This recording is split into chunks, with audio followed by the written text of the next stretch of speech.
European economy is doing better than the German economy. Germany is the sick man of Europe in the moment. As Germany faces its most challenging economic period since 2002 to 2003, with murmurs of creeping de-industrialization and concerns about becoming the sick man of Europe resurfacing, a broader narrative unfolds. Rising right-wing populist sentiments and increased skepticism towards democratic principles add an unsettling layer to the nation's woes. Are prosperity and democracy in danger as economic uncertainties grip the world's fourth largest economy? In a landscape where traditional pillars falter, the question looms: can Germany weather the storm without compromising its democratic foundations, or is the very essence of its prosperity at stake?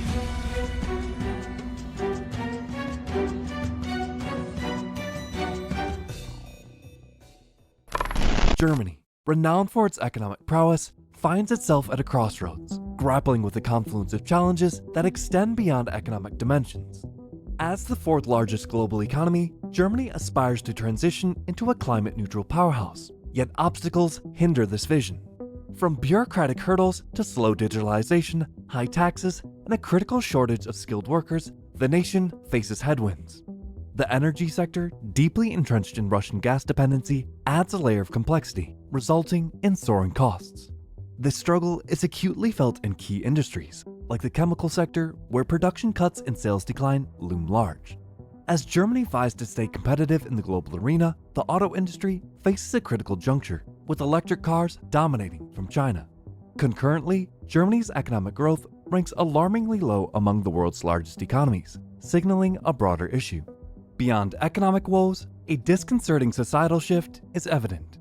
Rising disillusionment with politics and eroding trust in democracy permeate German society, transcending the historical divide between East and West.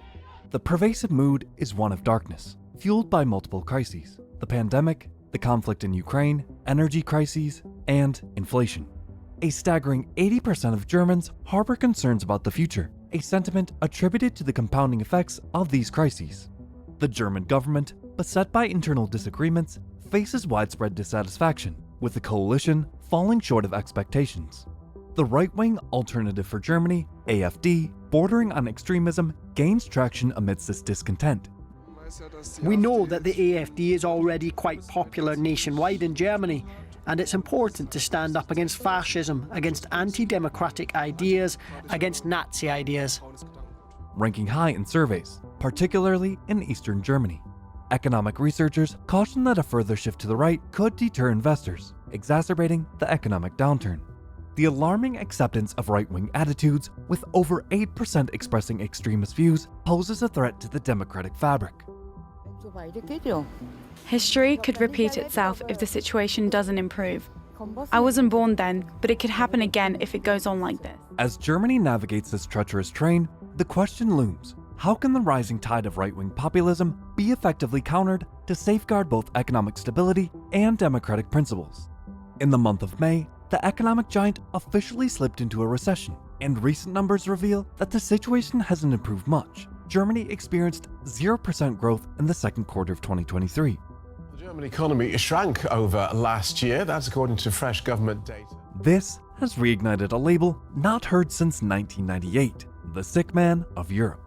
However, the ailments afflicting Germany today are vastly different from those of the late 90s. Once celebrated for its remarkable rebound from reunification woes in 1998, Germany soared to economic heights, becoming a symbol of world-class production and prosperity. Yet, the current struggles stem from a different sickness, impacting the twin pillars of German growth: industries and exports. German industries, synonymous with precision and efficiency, are now producing fewer goods. The automotive sector, comprising a significant 5% of the economy, is notably under duress. New car registrations witnessed a staggering decline of over 10% in May, painting a grim picture for this crucial sector. Moving into June, the slump continued, the total industrial output falling more than anticipated, a 1.5% drop compared to the predicted 0.5%. The culprit? Fewer new orders and sluggish output, creating a ripple effect across key markets. Germany's export engine, once the envy of the world, is now sputtering. Global demand is waning, and Germany is feeling the pinch. Exports to the European Union, the United States, and China have all taken a hit, aligning with the worldwide trend of economic slowdown. The once thriving exporter is now navigating stormy global waters. Can Germany reclaim its former glory? Chancellor Scholz took center stage in May, exuding confidence that Germany has averted a downturn. Yet, the International Monetary Fund, IMF, delivered an unexpected plot twist in July, pronouncing Germany as the lone G7 economy set to contract. This grim forecast seems destined for a prolonged act. Germany is being left behind as the global economy outperforms expectations. That's a conclusion you can draw from the International Monetary Fund's latest World Economic Outlook update. With the IMF projecting slower growth for Germany compared to the United States, Britain, France, and Spain over the next 5 years. In the economic saga post-Wuhan, Germany found itself grappling with a prolonged bout of economic long COVID. However, just as the scars of global supply chain disruptions were beginning to fade, a new crisis emerged: the war in Ukraine. Germany, intricately tied to Russia for oil and gas, faced a critical blow. Like a patient dealing with relentless symptoms, Germany had not fully recovered when the war in Ukraine erupted. Before the conflict, Russia's affordable fossil fuels acted as a growth elixir for Germany. However, when the war triggered a shutdown of Russian taps, Germany was left scrambling for fuel alternatives. A year earlier, Germany proudly declared independence from Russian energy reliance, but the reality was harsh.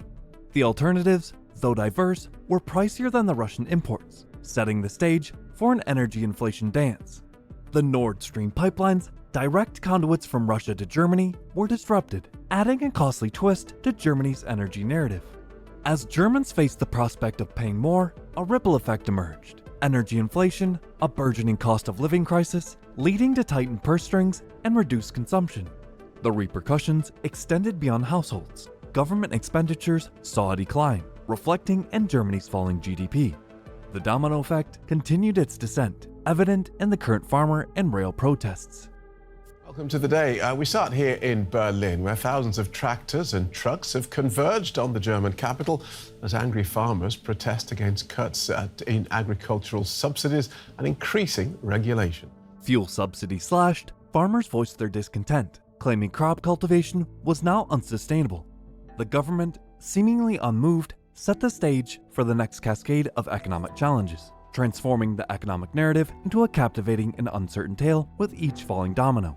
Germany's finance minister, Christian Lindner, took to the stage on Monday in front of thousands of jeering farmers protesting tax raises and told them there's no money for further subsidies. He further added, "I can't promise you more state aid from the federal budget, but we can fight together for you to enjoy more freedom and respect for the work." Germany's accurate diagnosis calls for a cure, altering its lifestyle and embracing the necessary remedies for recovery. Embracing a lifestyle shift demands a fresh mindset.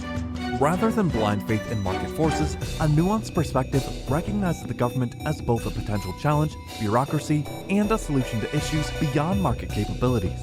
The remedy involves using public debt as a catalyst for growth, not through tax reductions, but by amplifying public investment. This strategy aims to energize domestic demand and foster the emergence and application of innovative technologies. What are your thoughts on this proposed shift? Can Germany successfully navigate this transformative journey? Share your insights in the comments below.